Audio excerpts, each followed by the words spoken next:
All right, so we'll begin the recording here for today.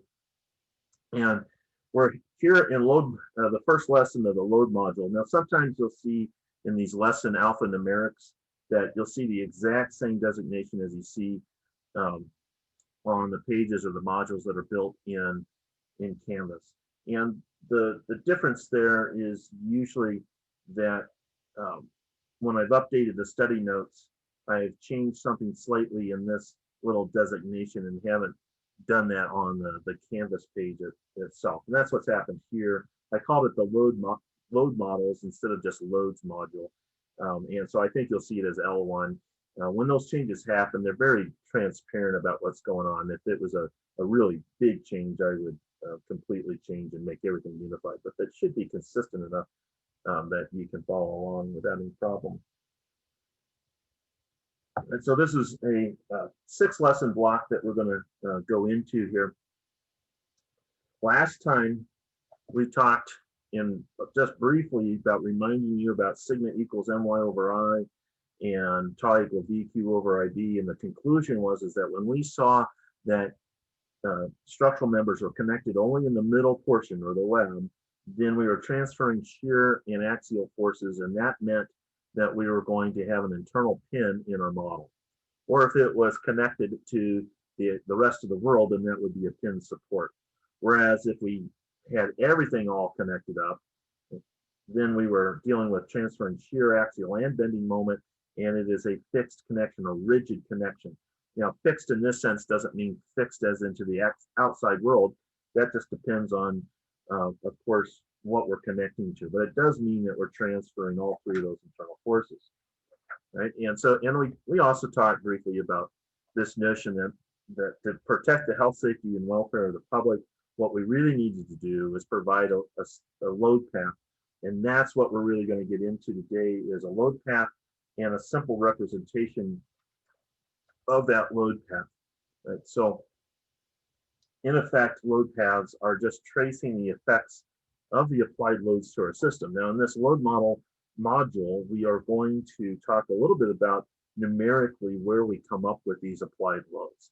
And we'll talk about the design context and how that all works. For now, let's just say we've got some applied loads, whether they're concentrated or distributed on the system, and we're going to follow those effects all the way through down to the supports and the connection to the rest of the world. Now, what we've got shown here is not a three-body diagram. And when you think about load path, think about what the components in the assembly process is. Really, think about the construction sequence. That's really a helpful guide, because as you think about the construction sequence, it'll tell you something about the approximate load path. I say approximate because in reality, the way the system functions in place is not the way it's going to function as you're building it. But still, at some level, and for a lot of systems, there's a significant similarity between the two, right? So here we've got a typical steel frame building system, and just in case you're not already clear on this, the popular media get it wrong all the time. And that is, columns are the vertical members in our system, and beams are the horizontal members in our system. They'll try to say that columns are pillars, and they're not, or they'll call them beams, and they're not. Beams span across gaps. Beams don't have to be horizontal, just like columns don't have to be vertical, but columns are mostly vertical. They can sometimes be inclined, but usually they are fairly vertical. Beams sometimes are sloped, but they're mostly of a horizontal type nature.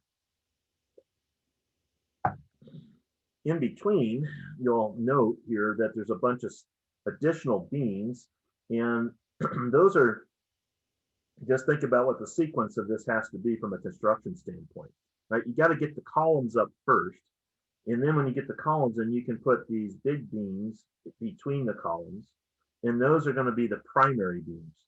Then the beams that are then supported by the primary beams will go in next.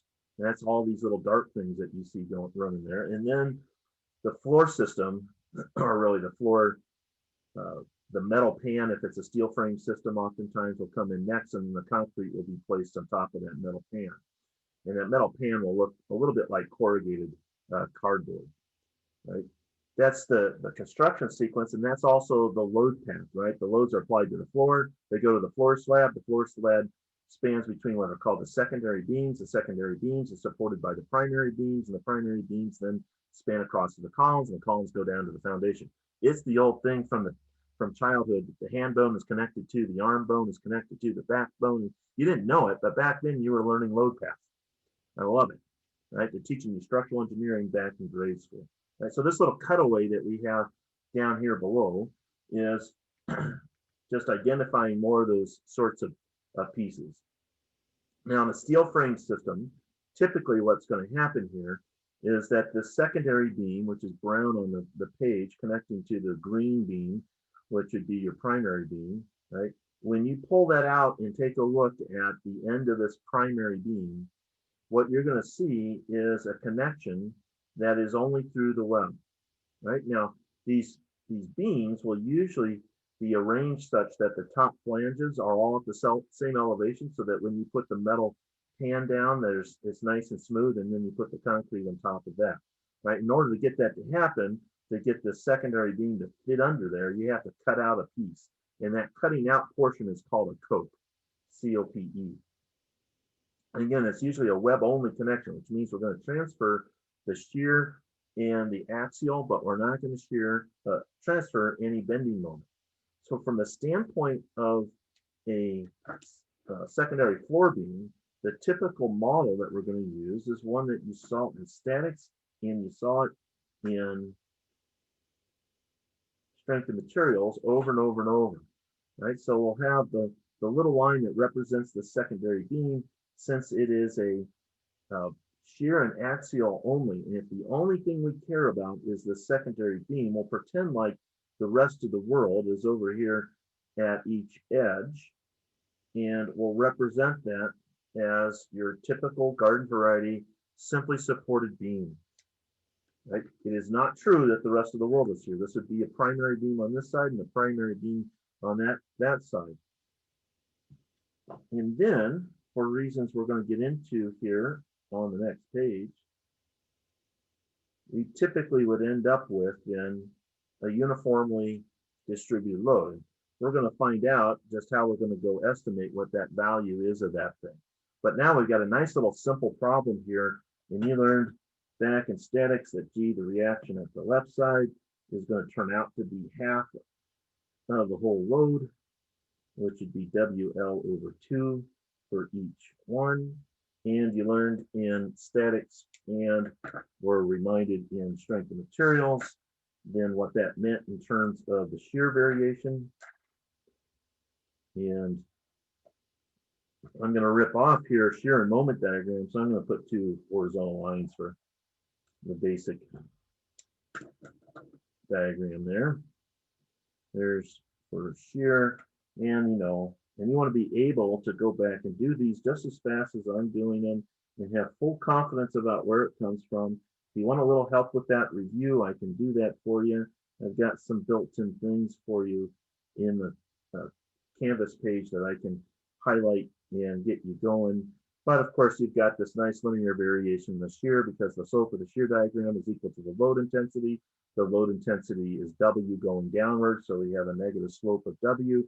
Change in shear is equal to the area under the loading diagram, so that's WL.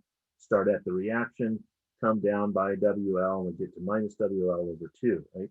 And similarly, the moment diagram is related to the shear diagram. This will be a nice, beautiful parabola because we're integrating, right? And then that peak moment, of course, would be equal to this little area under the shear diagram. That triangle at WL/2 times L/2 times 1/2 would give you WL²/8 for that moment diagram. You definitely want to have this, I wouldn't say memorize, but know it so well that you just rip it off and you know exactly where it's coming from.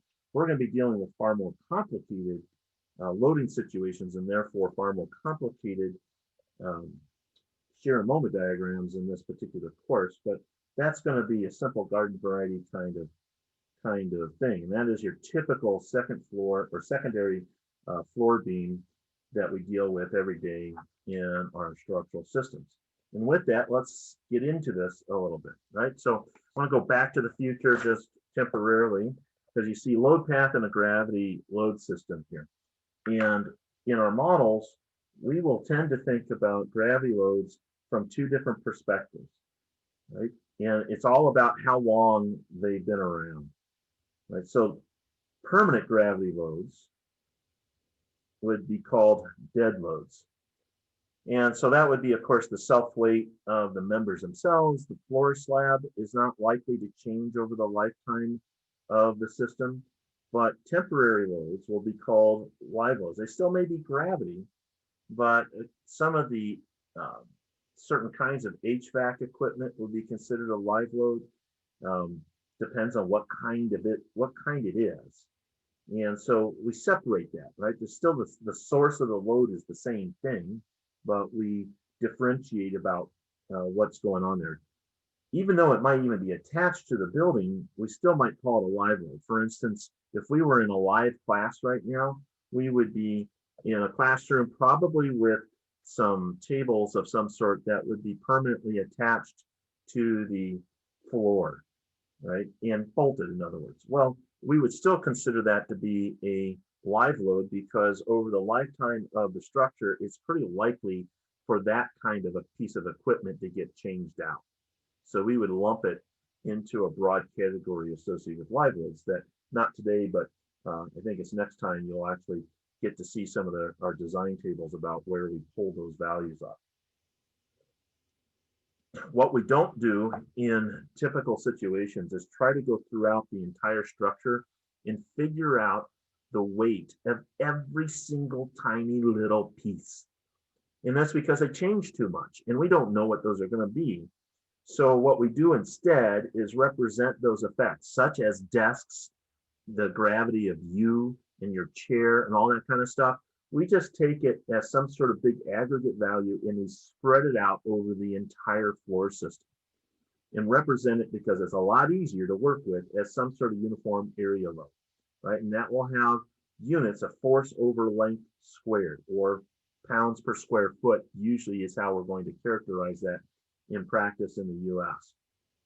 Right? If we were talking about the self-weight of the floor slab itself, then we'd come along and we think about what the unit weight is of that concrete, for instance.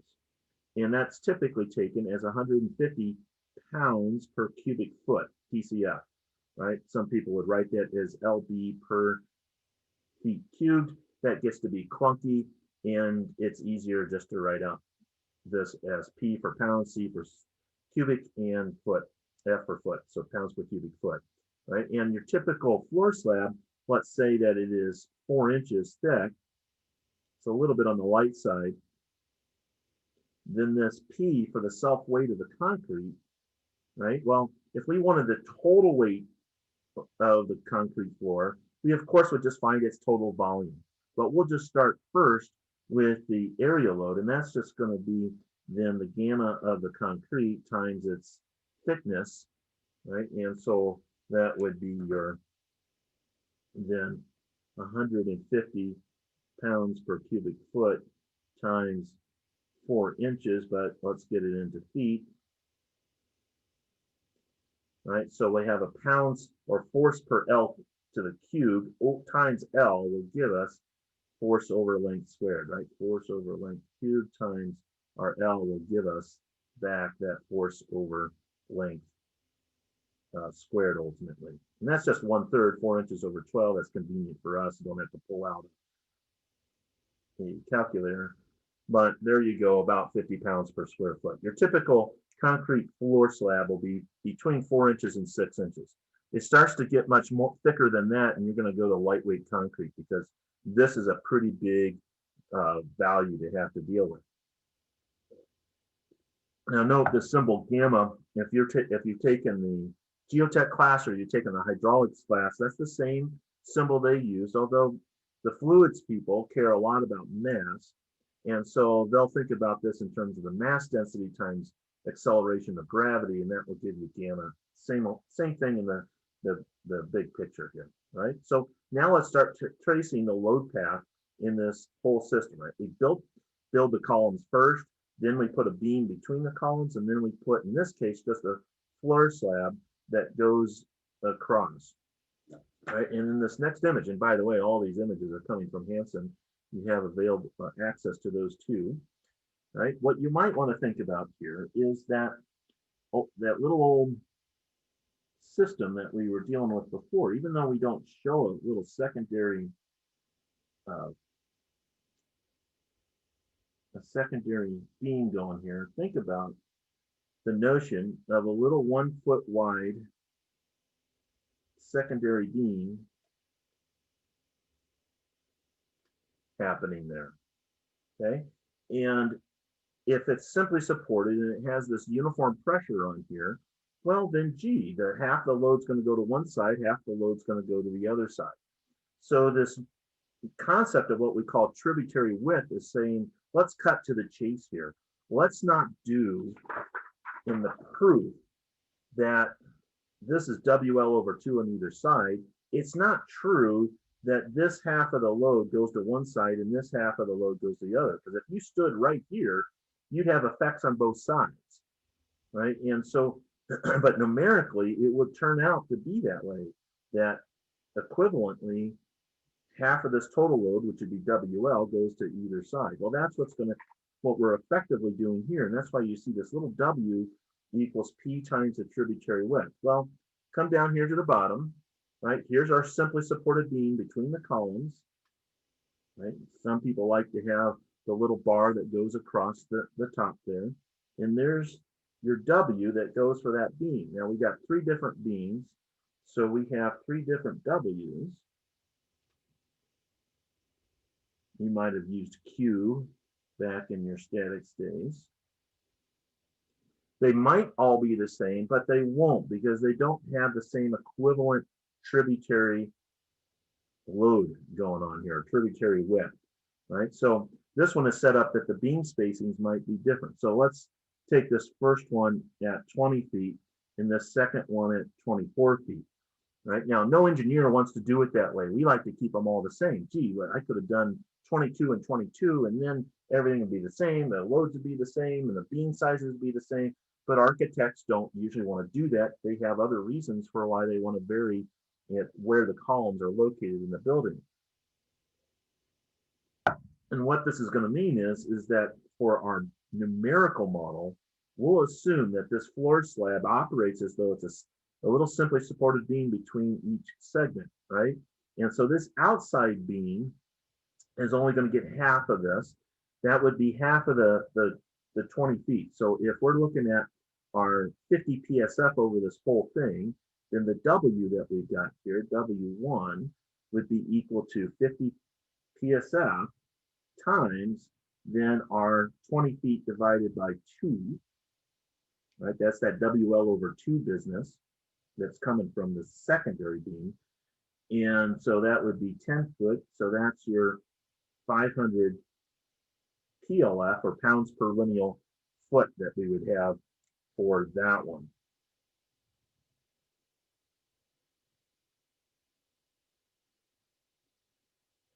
Right? The second one then is going to have that same load, in this case, 50 PSF, but now we get the 20 over 2 that comes from the left side.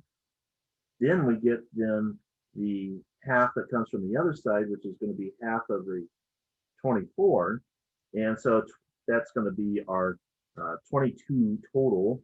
And all right, let's just do that one in the calculator. 22 times 50, or 1,100 pounds per foot. So it's bigger because the tributary width is bigger for that particular beam. And then W3 is another exterior beam. And so it's going to just have a small contribution compared to that middle one. So that's going to be our 50 times our just 24 over 2, or just directly 12 feet. And that would be 600 pounds per foot that we would model down here. Right?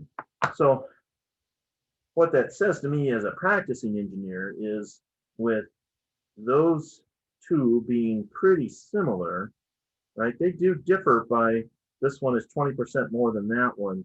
But, you know, when I look at the maximum moment, that's WL squared over 8. So moment's going to go up a little bit.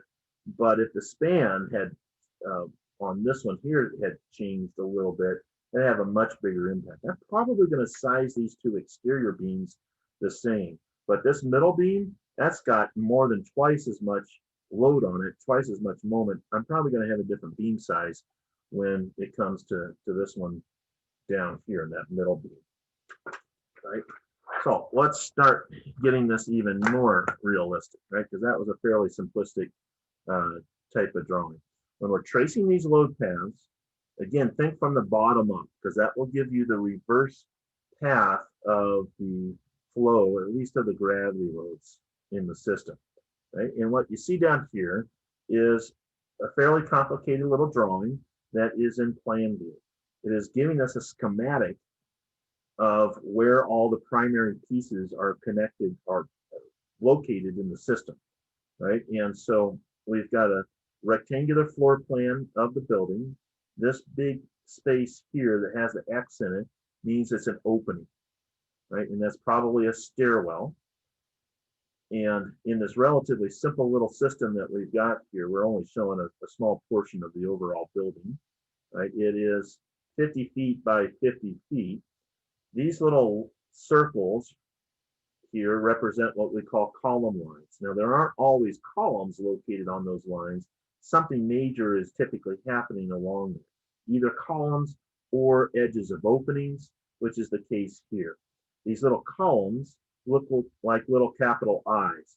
That is not just a schematic to represent something arbitrarily. That is telling us exactly that that column that's located there is a steel wide flange shape, right? An I-beam, no, not really. There ain't no such thing as an I-beam, right? People use the phrase all the time. They also say footer, and there ain't no footer. There are footings, right? And they also say cement. There is cement, but you mix cement with water and you get concrete. That's what we put in our systems. It drives me nuts. I was watching this building off the grid show yesterday, and of course there's an architect who wanted to do this, and you're talking about footings and cement and all this other stuff, or footers, that is. Like, you don't even know what you're talking. They called it dirt too. It's soil, doggone it. It's an engineering material. Anyways, I wanted to take that architect to school. That's why they don't give you their contact information, so you don't write into them. So we got columns here.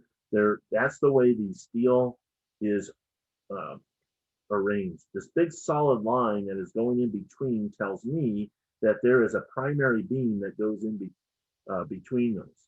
The fact that we have this 1 and then what looks like 1.1 and then 2 for these horizontal column lines. Well, column line 1 and column line 2 truly are locations of columns. This 1.1 doesn't have any column on it. It is identifying where the edge of this opening is located.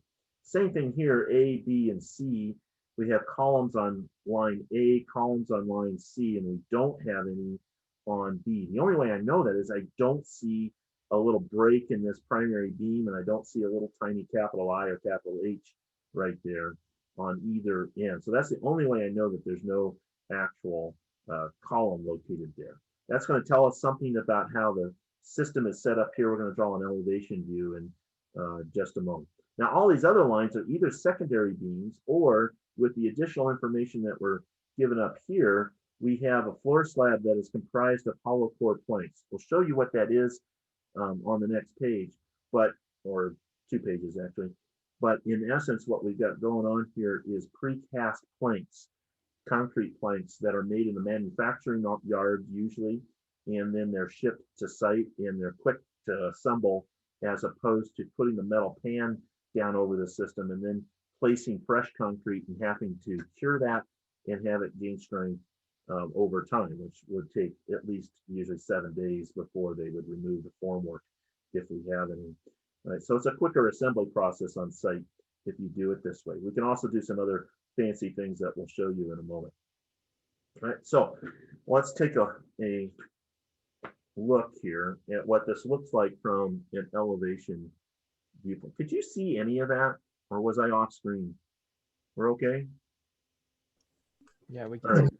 Now, one thing before I charge ahead, you notice again on the designations here, 1.1, and then 2. Why did they do it this way here, but here they went ABC? Why not call this A.1? You would never say A.A, but they might say A.1. And I don't know why the designer did not do that.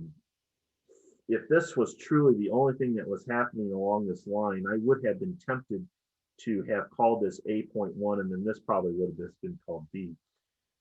It's a matter of style and choice. The hint that I have here is about what we're about to show, about why they made that choice, but it's only speculation, right? So what we're showing really on this page is, again, thinking about load path, starting to understand how to read real drawings. If we're really going to do this from the bottom up, then let's do this with the shallow spread footing that we have here. Footing, not footer, right? And so we're looking at the edge. Usually shallow spread footings are square in plan view, and they might be 12 or 18 inches thick.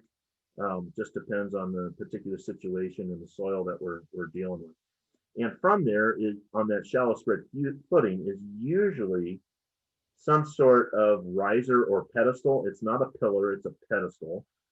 That was another thing this architect said that drove me nuts.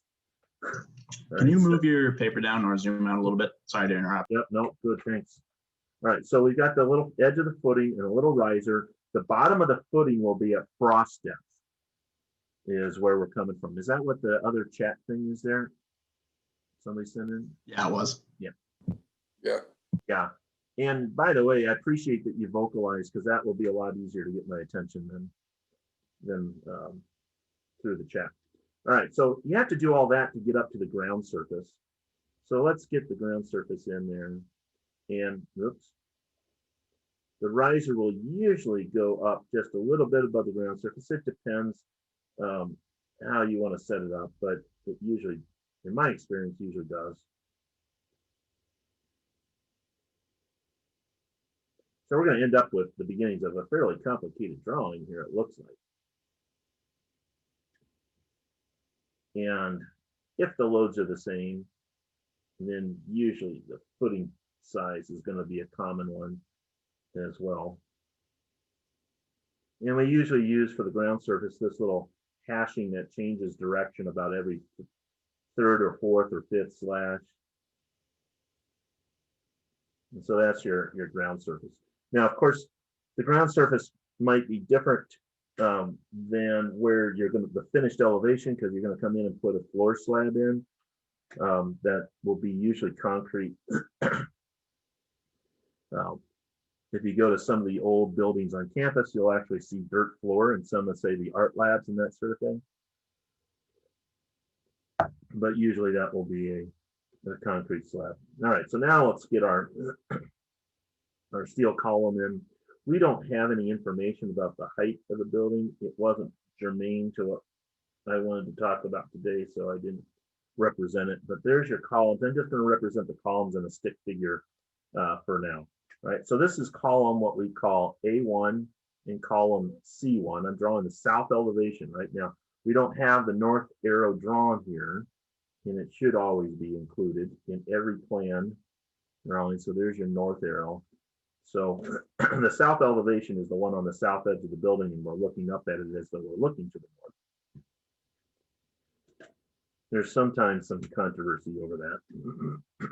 And then we have a primary girder that goes between there.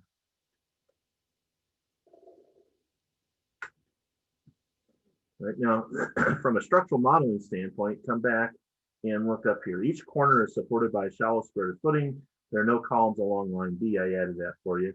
The girders run between the column and along line B. Oh, along line B. There's the frost depth business. and that's where the sufficient bearing capacity is also found. And we've got a floor slab, a hollow core planks, and all connections are shear and axial only. In other words, simple connections. So here's our pin that we insert. Now we always want to design things where that connection is happening in the beam, not in the column. We don't want pins, internal pins, in the columns themselves. That's not as stable. You want to have them off to the side. That was another thing that they did I thought was kind of goofy. Of course, they weren't going to talk about it, but they were layering up their beams, and they weren't doing anything to prevent the beams from racking over, which they might have been okay, but as a structural engineer, I sure wish they would have talked about it. See, I can't even just watch a simple show without having all these other thoughts intrude. All right, this beam that's happening right here at B is going to introduce a big point load into the system. Now, the way we'd represent the model would not be with a little bit of I right there.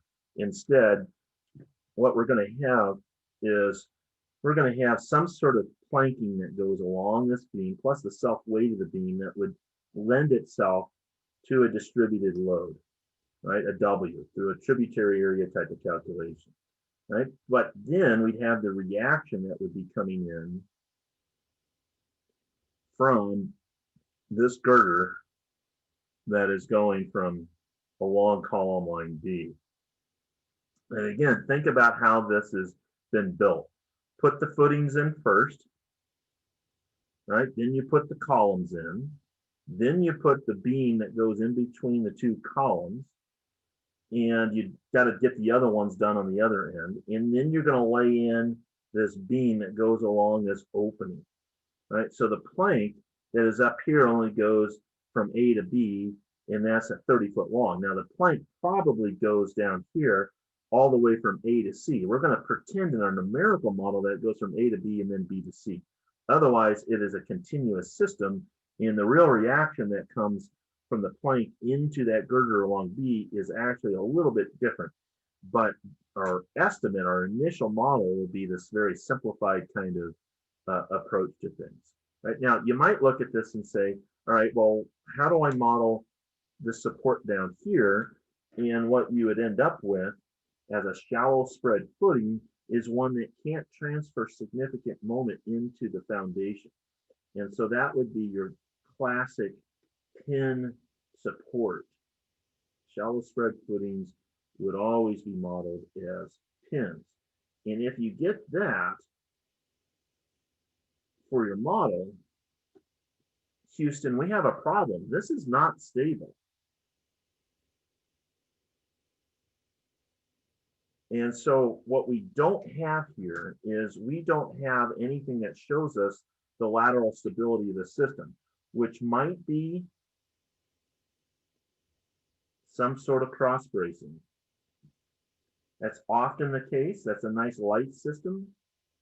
But here in earthquake country, although that can work, that tends to get sometimes big, and people don't like that. So they have other structural systems they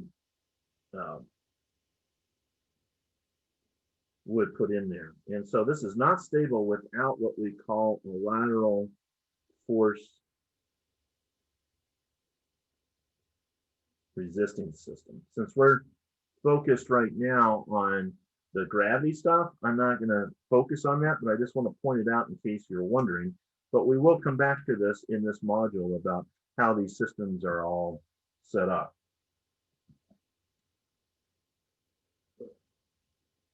All right, now we're going to do a whole bunch with this. And before we charge off on that, I just want to stop and say, hey, do we have any questions for the good of the order? What's the difference between a beam and a girder? Size, and the size comes from how big the loads are, and also its function in the overall system. So we're a little bit sloppy, even for me, right? You know, I'm hacking on this guy, this architect, for being imprecise in his technology, or sorry, his use of terms. Girders typically are the ones that go between columns, because they'll have bigger tributary loads and they'll be sized bigger. And but usually that's what we would think of as girders go between columns. Floor beams will go between girders, but it's not a precise usage, right? But typically that's how we think about it. So we'll talk about girders, and then beams, and then joists. And the girders are the biggest, the beams are the middle ones, and the joists are the smallest ones. Usually the joists are the ones that are directly supporting the floor surface or the roof surface. And so they tend to be the small. So instead of saying secondary beams, sometimes we just say joists. Who was that, by the way? That was a good question. That was Johnny. Thank you, That's Johnny. me. All right, so we're coming back to this same old drawing here, and we're going to get into the tributary models here. You get a little bit of a definition that's up here at the top, but we're going to start to really plug into this. Now, this is certain aspects, and I'm going to change it slightly, but certain aspects of this are right in your textbook, example 111, right? So keep this drawing available to you and off to the side, because I won't be able to have that on screen at the same time. That's a disadvantage. In Classroom, I can project it onto the board and then over onto the other board so we can do the math and have it all available to us. So, but have that ready. We're going to be referring to a whole bunch of stuff, and I'll be flipping that page back into your view back and forth here. All right, so what we've got here for loads, we're just going to look at part of the overall loads on this real system, right? We have 30 pounds per square foot of superimposed load. Gee, where the heck does that come from? We're going to do the self-load of the plankings. That's predominantly what we're going to focus on here. And we're going to look a little bit about the live load too. We'll talk about where that number comes from. But we've got a whole bunch of other stuff that will be imposed onto the floor. So where that comes from is mechanical, electrical, and plumbing. So that's MEP. M for mechanical, E for electrical, which is not just electrical supply, but the lighting usually, and then plumbing kinds of things, which is oftentimes also HVAC. Now, MEP is usually amounts to around 7.5 to 10 pounds per square foot. So we've got other stuff going on here. Well, this 30 pounds per square foot that's superimposed is guessing at the MEP. It's guessing at floor finishings and other ancillary permanent equipment. Permanent is the key there. So 30 PSF is a little bit high if we were only talking about floor finish and MEP. So we've got to have the floor finish might be only at 2-3 pounds per square foot if it's a heavy floor finish. Depends on what it is though. That can get quite a bit heavier if it's a cementitious type floor finish, like a terrazzo floor finish, like you might see over in MEB, in certain areas in MEB. But that's a little high on a superimposed dead load, but not too bad, right? We've got a Dynaspan untopped hollow core plank. Dynaspan is a trademark, right? And it's a particular product from a particular manufacturer, right? It's untopped. That's important here. Well, it's untopped, but then you're going to put a topping on it. So when you make these things, they aren't going to be necessarily perfectly level. In fact, they'll actually be cambered a little bit, which usually means with the camber, what you want is a beam that is got a little bit of hogging curvature. That means concave down. And that's so that when you then go put the superimposed loads on it, it will flatten out and be perfectly horizontal. Otherwise, when you come along and you walk on it, it will then sag. And we don't want that usually on a floor. We like to have it nice and flat. People, when they walk across, don't like to feel the beam actually deflecting, and they don't want to feel like they're going down in a little dish. So that thing will be cambered slightly. Well, that means that when you put all the planks in there, it's a little bit rough. It won't be perfectly the same. And so you'll come along with this topping to smooth it all off and make it a much more smooth than finish to put your floor finish on there, right? So we have a small topping. That's a pretty thin topping along with. So we want to figure out, and you go what the self weight of the system is, the dead load is, and we're going to go into then the PCI. That's the Pre-Stressed Concrete Institute folks, who then will publish a whole bunch of data for us. You can look it up. You can do digital lookup, you know, et cetera, et cetera. Here's our Dynaspan. There's a whole bunch of these, and we've got 8 foot wide by 6 inch thick. That's this one that's pretty far down in the whole path of the table, right? You'll see here these little drawings. That's the cross section of this hollow core slab. Every manufacturer has their own set of hollow shapes, and they do different ones for different reasons. You're basically trying though to lighten up the mass of the concrete, make it weigh a lot less. Otherwise, especially in a seismic area, you start to have problems. You know, seismic is not F equals MA, but you can think about it it's related to that.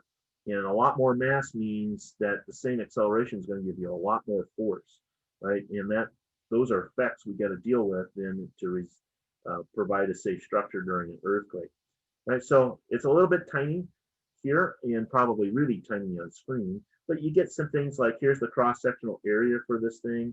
Here's the depth to the centroid. That's this, geometric properties, right? Mechanics of materials. There's the second moment of inertia. And here's the self-weight in the untopped condition, right? So that's 44 pounds per square foot in the untopped condition.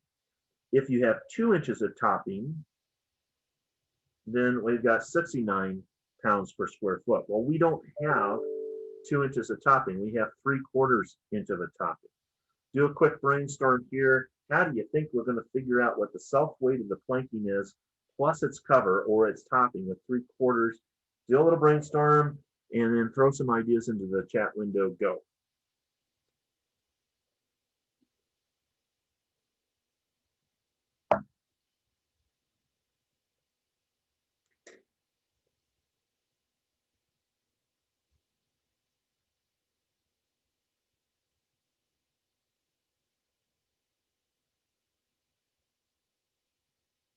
I'm just going to jot down some of the numbers here. Self-weight in pounds per square foot is 44 PSF, untopped, 2-inch top, and 69. So let me go over to the chat window real quick. And find self-weight of topping, use proportions. That's, and Megan said proportions. Yeah, somebody else said ratio. Absolutely, right? That's where you're going. Simple little thing here, right? So you can back out of this what the equivalent P is of the topping, right? It's the 69 minus the 44. That's 25 pounds per square foot, but that's per 2 inches of topping, right? So if you divide by the 2 inches, then you're going to get it per inch. You're really getting your unit weight is what you're really doing there, right? That's what that really becomes, is gamma of the topping, right? Because that will be pounds per square foot per inch, which is a weird set of units, but it's convenient for us. So the real P of the topping then is going to be 3/4 of an inch times our 25 pounds per square foot divided by the 2 inches, right? And so there we're going to get 25 divided by 2, that's 12.5 times our 3/4 inch. And the inches go away, we're back to pounds per square foot, and you have a 9.375. And I might get rid of that 0.375 and just call it 9.4.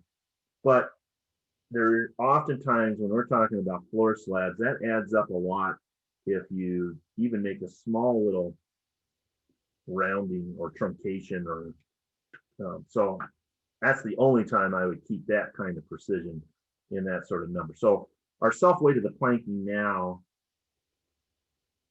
in terms of an area load then is going to be our 44 plus our 9.375 right? And so now we're at, it's almost 10.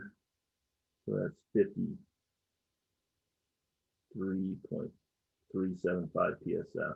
Again, it's a little overkill on things. Again, I'd be really tempted. I wouldn't round it up to much more than 53.4. But 0.025 PSF of additional load is not too bad, especially given all the levels of uncertainty that we've got. So that's the self weight of the planking plus the cover. All right, so now let's start getting into the tributary model here. Right, again, you're going to see this over and over throughout the course. Make sure that you clearly state assumptions that you're working with here. And let's zoom in just a little bit more. Yeah, we've got a simply supported beam. That's going to be our big one. And our next one is going to be that the planks are 30 foot or 20 foot in length.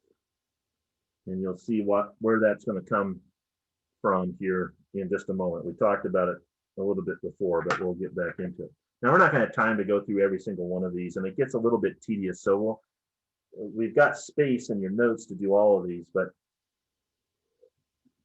let's hit a couple of highlights. All right, so the first one is the plank in the A1, B1, B2, A2 area.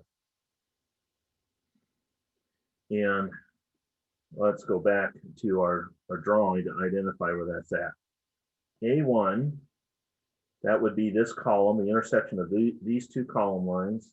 There's B1, and then B2 and A2. So we're talking about this area here, that's a 30-foot long beam.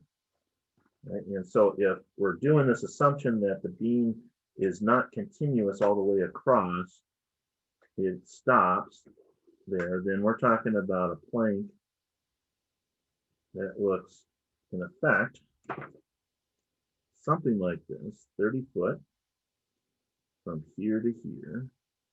This would be your A1 location, and that would be your B1 location, for instance. Right, just to give you an orientation. And it's directly got the area load that's on there. And we're not going to worry about how wide the plank is. Right, we're just going to take a 1 foot strip. Now, if we want to design the plank itself at 8 foot, we'd have to deal with that. But if we're going to just deal with a 1 foot strip of it, then, well, you know, the whole plank at 8 foot, of course, would just have 8 times the load on it. So it's really just a matter of documenting what you're doing. So W here, now this will drive you a little nuts. That's not an omega, that is a W, a lowercase w, is going to be equal to that pressure times the tributary width, which is usually the little WT.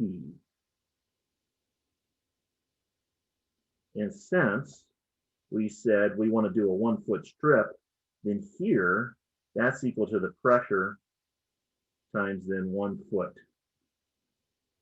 Right, we're just dealing at that one little strip that's going across.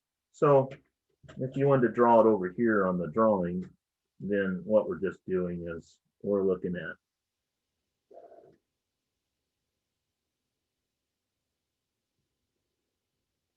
that 1 foot right there. Okay, and we're just taking that, this is in plan view, and we're looking at that from this viewpoint right here. Right, so if we were going to look at total dead load, then we would have the 30 PSF that was superimposed plus the 53.4 PSF that came from the self weight of the planking, right, times our 1 foot, and that would be then 83.4 pounds per lineal foot, right? Again, that PSF means pounds per square foot. and then you're multiplying it by a foot, so that one of those foots goes into the denominator, and we get then the pounds per foot. Right, that would be the dead load. The live load would be 80 psi times 1 foot. And of course, that's just a simple math there. 80 pounds per foot for the live load. If we were dealing with a load combination, that was to look at deflections under total load, then we might be looking at D plus L. And so then I flip-flopped here your symbols. It's okay in this case, right? Because you really have, that was kind of sloppy in my part. Sorry about that. We're really looking at the W's that are going there.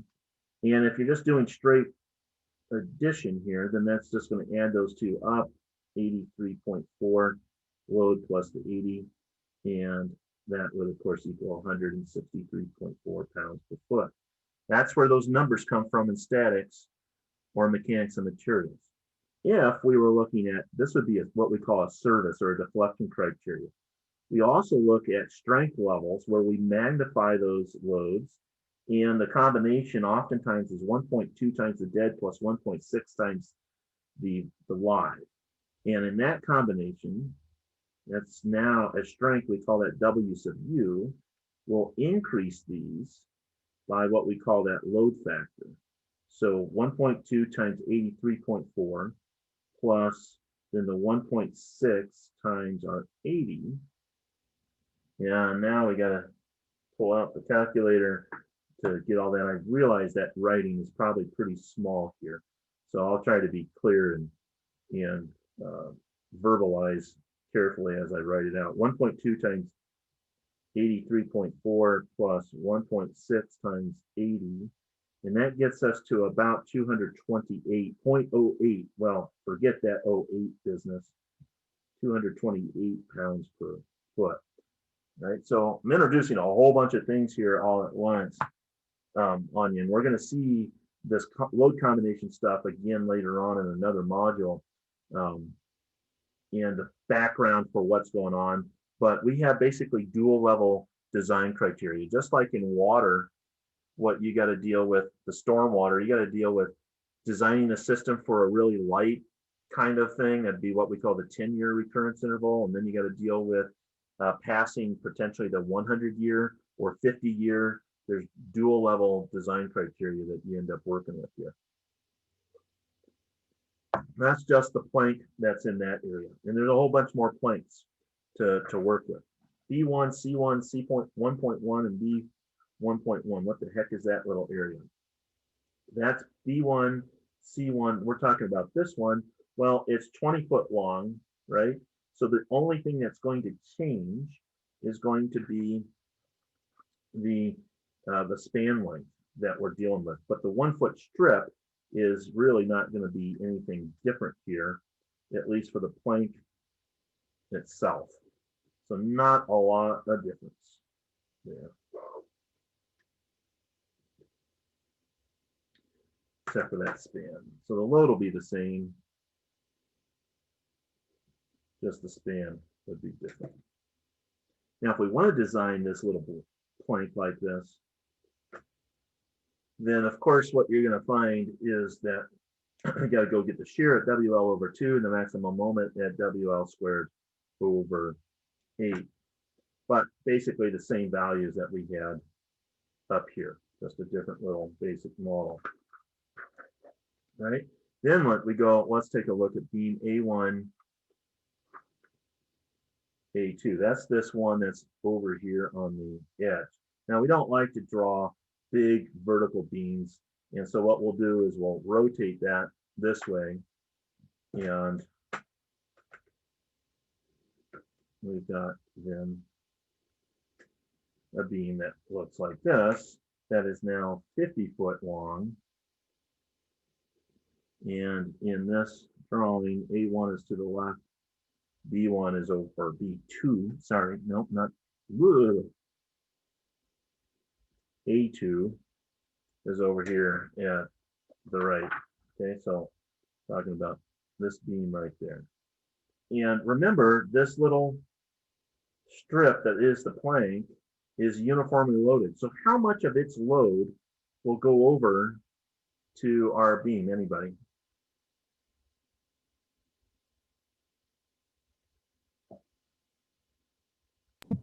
Half of it. Yep, and that's all there is to it. Right, so you can come back over to this one. It's supporting this beam here, right? And it's going to take basically half of that load. Numerically, it's half of that load, right? It's physically not half of it, but numerically it is. So, wow, okay, that's all this kind of jazz up here that we're dealing with, right? And so this is, you know, at the combined level, that's 163.4 pounds per foot. Let's just only do one of these for this one. We're going to get a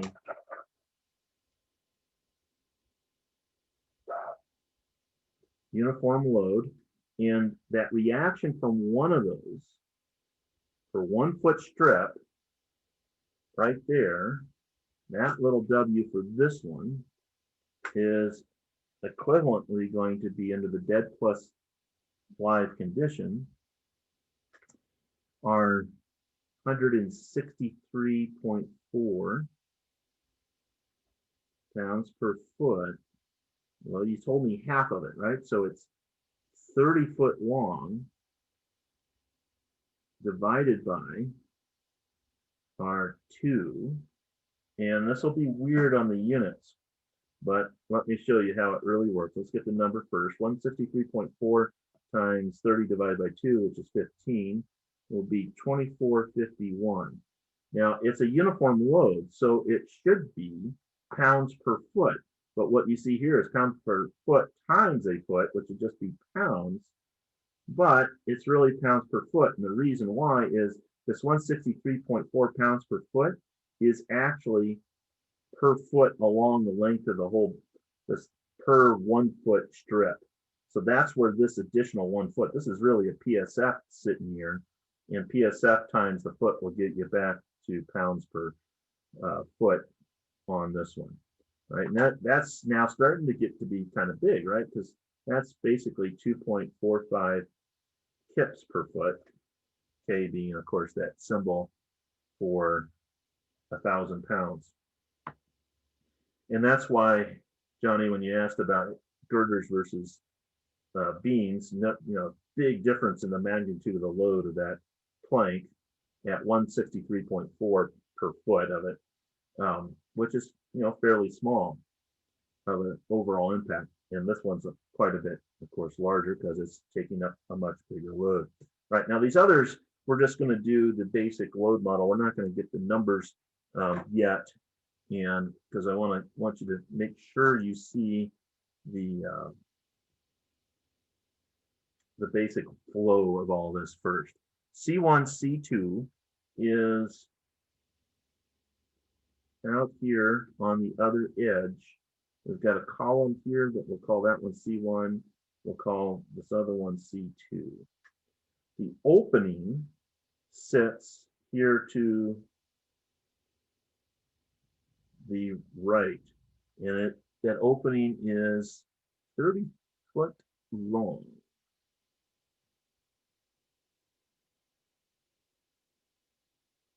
Right, so the thing is, in that opening area, that beam doesn't support anything. So this one only has the reaction that comes from the planks that run in this first 20 foot. And of course, it'll be the reaction that comes from the floor beam that's in this area. And equivalently, it's going to take, numerically, it's only taking up this 1 foot strip. Again, statics wise, that's not how it works.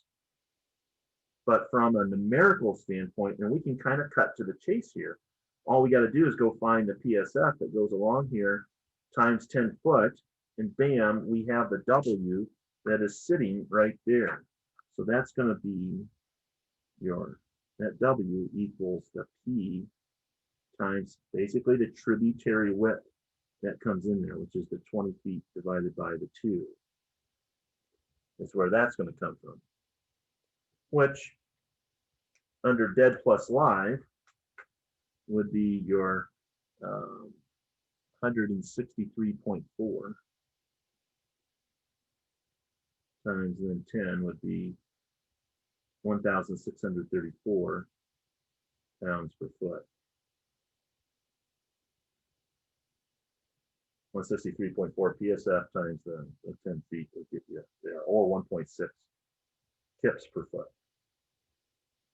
All right, so that's the beam C1, C2. Now, beam B1, B2, I want you to, that's this one right here. I want you to give that one a shot.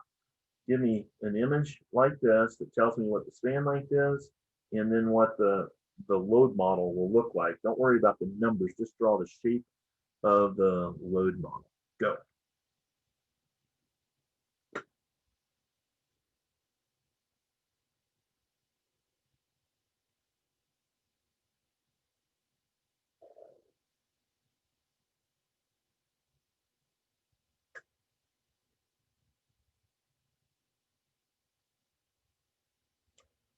Need the Jeopardy theme music. Has anybody been watching the new Jeopardy?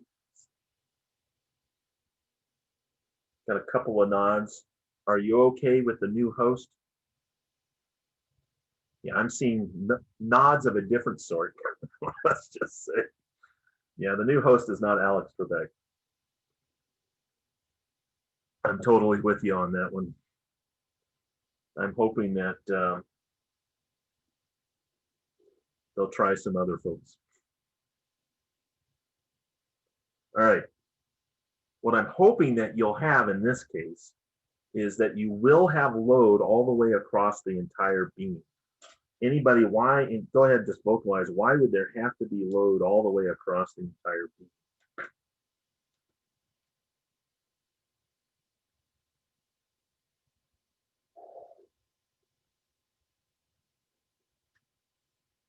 Ryan wants to make sure that everybody understands that he does like the new person. I'm glad that somebody likes it. Why is there a difference? Why is there a change in the load at the, yeah, some of the load changes, right? Because when we look at this, we're looking at B1, B2, that's this beam here. For a portion of it from B to, or from line 1 to line 1.1, there's a reaction coming from both sides. But when we get up to the opening, there's only a reaction that's coming into that supporting beam at one side. So what you're going to end up with is a uniform load that comes from the side that is from the left in that drawing, and then on top of that would be the one that we just found. So this first one would be 1634 pounds per foot, right? Because the tributary width coming in is the same as the one that we just found up here. And this other one would be 2.45 kips per foot. Now that's not nice to change the units, so let's unify that. 1.6 pounds per foot. You know, I'm truncating the 34 pounds per foot in there, which isn't great. So we'll call it 1.63 versus the 2.45. And probably in real practice, I probably call it 1.6 and 2.5. I just start rounding things up because I'm early in design. I don't know what the self-weight of the beams are going to be yet. And I've got to make guesses, and I don't want to be this precise and spend all that time on that. Just make guesses and move on with my life and come back and refine it later on. Right? So let's see. We end at 9:25, right? Yep. Cool. So we can do a couple of more here. So we got beam A2, C2. I think that'll be the last. Yeah, that'll be the last one we do. A1, C1's not that much different. Or depending on what we do with it, we could do both. But there's some differences here. So first thing to do is we'll lay out the beam itself, and then its supporting column is over here at the left. We'll call that A2. And a supporting column over here at the right, that's C2. And these are simple connections, so nobody's asked me yet why I always put a pin on one side and a roller on the other. How do we know that there's one or the other? And the answer is we don't. And it's by convenience. If we do it this way, it's statically determinate. We're not looking at axial effects anyway, so it doesn't really matter. And so it's just more convention than anything else. Okay, so what I want you to do here is same thing, propose a load model that will come onto this. Don't worry about the load values right now. Just what do you think the shape of the load is going to look like?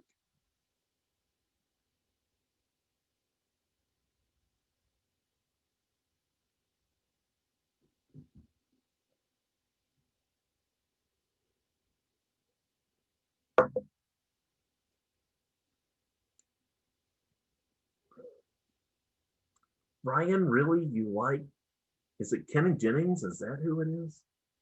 I think so. Well, you know, the problem is I'm comparing him to Alex.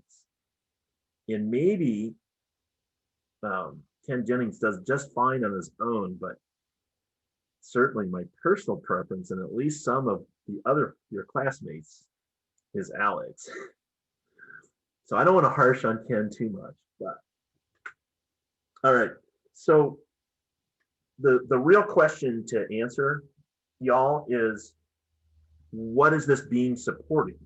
And that's what's gonna tell you the model you want to play with.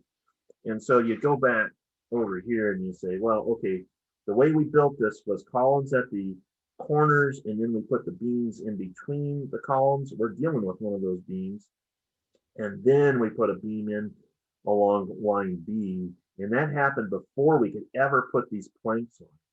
So that means that we've got to support this B1, B2 beam, and that means there's a big old giant load that comes in. That is the reaction. And that's a big concentrated force. That would be our reaction from B2, because that's the location that this is right here. So from the B2, B1 beam. And you might say, well, does it matter if I call it B1, B2 or B2, B1? Not really. Usually we would say it in sort of numerical order, B1, B2, but I wanted to emphasize that we're at this reaction that's coming from the B2 end. So that's why I wrote it that way. All right, so that's a part of what we're doing. We have the self weight of the beam, which does go all the way across. And because we got some big heavy loads, that may turn out to not be small. And so we've got this little sort of small one. We didn't ever draw that on our other ones. It is there, and sort of technically it's there. Whether it's big enough to worry about at this stage is a different kind of matter. When you make your answer, this is why you're going to have a lot of times different answers from each other. And all you have to do is you just have to document, what am I including, what am I not including? That's going to be really the key. But we also have a plank that runs along this beam. And it only runs from A to B. So that's the tributary load from the plank. Now, this is a harder one to try to quantify, because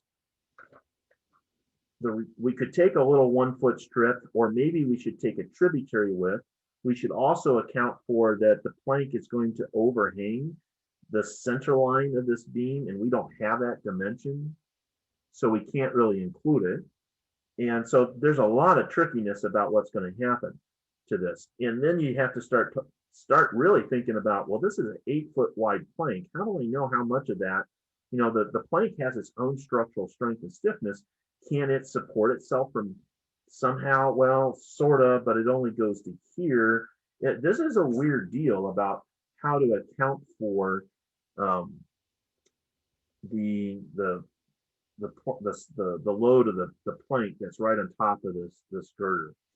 And what probably most engineers would do is they would take a 1 foot strip here and that's centered right on the beam, and they would take whatever this overhang is and they call it a day in terms of loading up this beam from A2 to C2, which is all to say, folks, we generally don't have such a sophisticated model that gets this exactly perfect.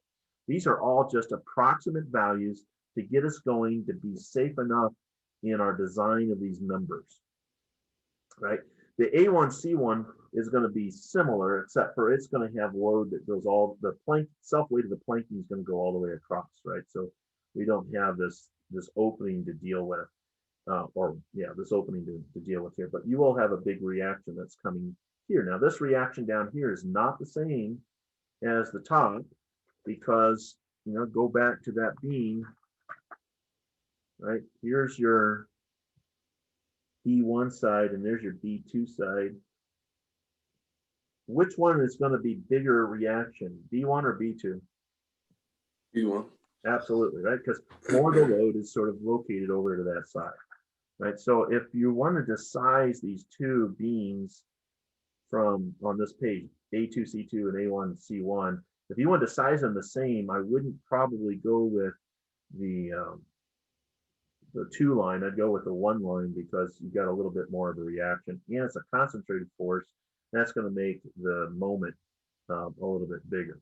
So let me show you something here as sort of a concluding thing that's sort of a shortcut when we're doing these things, right? This floor plan that you've got here on this page is got a regular pattern here of many different bays. We call from column line to column line, we call that a bay. And we got 40 foot versus 30 foot. It's a little bit more typical of a lot of realistic column spacings, a little bit longer spans, and usually not the same like we had in our problem. What I've got shown in just this one bay is the secondary floor beams that are sitting here, right? Those would go for all of these spaces, but for clarity, I've only shown them in one of them.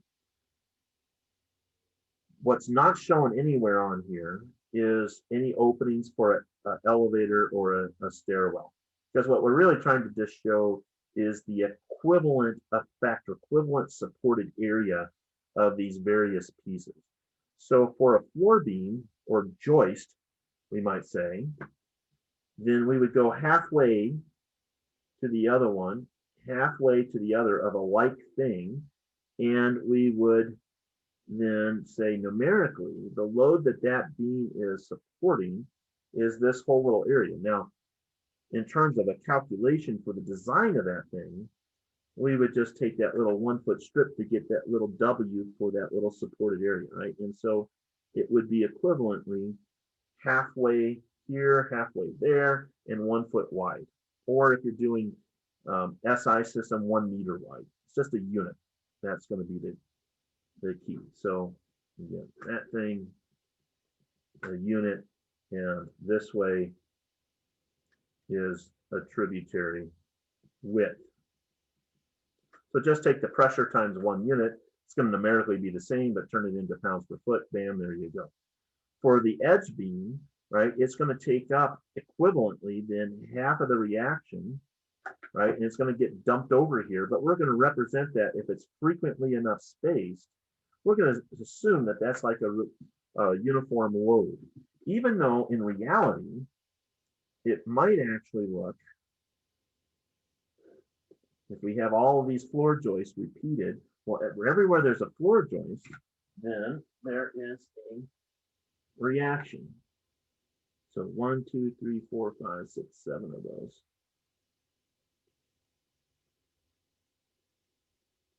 I ran out of space, right? That would be reaction from the floor joist. But we don't like doing that. It's too much effort. I mean, because those are concentrated loads, and what a pain. We're just going to spread that out and make a simplifying model for that edge beam that is as though it were nice and uniform. And that's not, neither one of these is actually accurate. And we'll talk about that next time about what a more accurate model is. But that's going to deal with some numerical intensity that we don't want to deal with. That's not worth it. It won't change things enough. This will be good enough. And when you, the way you get that W is just like we did before, go halfway to the same kind of thing, bam, take that pressure times this little tributary width, you're done. Plus whatever has to be done here on the outside. And there would be something that goes around the edge. For the interior beam, it's going to have effectively twice what we had for that edge beam. Edge beams, by the way, are also called spandrel beams. If we're dealing with then equivalently what comes into the column, if we're an interior column with supporting stuff all the way around it, then we're going to have this big area. Again, go halfway to a like item, halfway to that column, halfway to that column, so on and so forth, and define your boundaries. It's as though it's like a surface that has little tiny mountaintops, and the rain comes down, and then where does the rain flow? Well, it follows the slopes, right? And it drains to the nearest column, kind of thing. And that's the numerical equivalent is about right. You get to one of these edge columns here, and you don't have anything on the outside, so the tributary area for the column goes down. The corner column is even smaller, right? It's sort of like quadrants. So you take this area load at pounds per square foot times the tributary area, and you have, oh, force per length squared times L squared would be force. That would be basically the reactions of all the effects of the floor system going from the floor slab to the joist, from the joist to one of the girders, from one of the girders then over to the column, then becomes the load that actually comes into the column.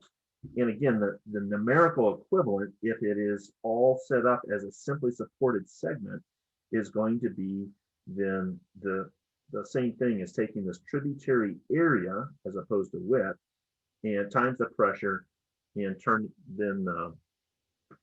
putting it right into the column at that level. All right. Next time, we're going to get into all kinds of fun things about where do these load values come from, a little bit about the reality of these and when do you decide to deviate from this, et cetera, et cetera. Well, in other words, we're going to make this a little bit more realistic in terms of if we want to spend the effort, and a little bit of that depends upon what the actual structural system is. So in other words, we'll talk about one-way slabs and two-way slabs, what's going on there. Okay, send me questions if you've got them between now and then. You do have an assignment that is available to you. Remember, that's one that you don't have to do any separate portfolio work. You just put your answers in to the mastering system, and you'll find that it will tell you whether it's right or wrong, but it might be a little frustrating in the sense that it's not going to very clearly tell you what kind of a mistake did you really make. So that's one reason why we're not going to have the entire assignment on mastering, because it's sort of as helpful, but sometimes, you know, for the simpler problem, it's helpful, but not necessarily for the big picture. Yes, Matt, my intention is to post a recording of this lecture. And if you want the physical printouts of the notes, you go to the department office. They can print one out if they've already run out of those, or you can print your own out, because in the module section, you'll have the link to the package. Anything else? Yeah, I have a question.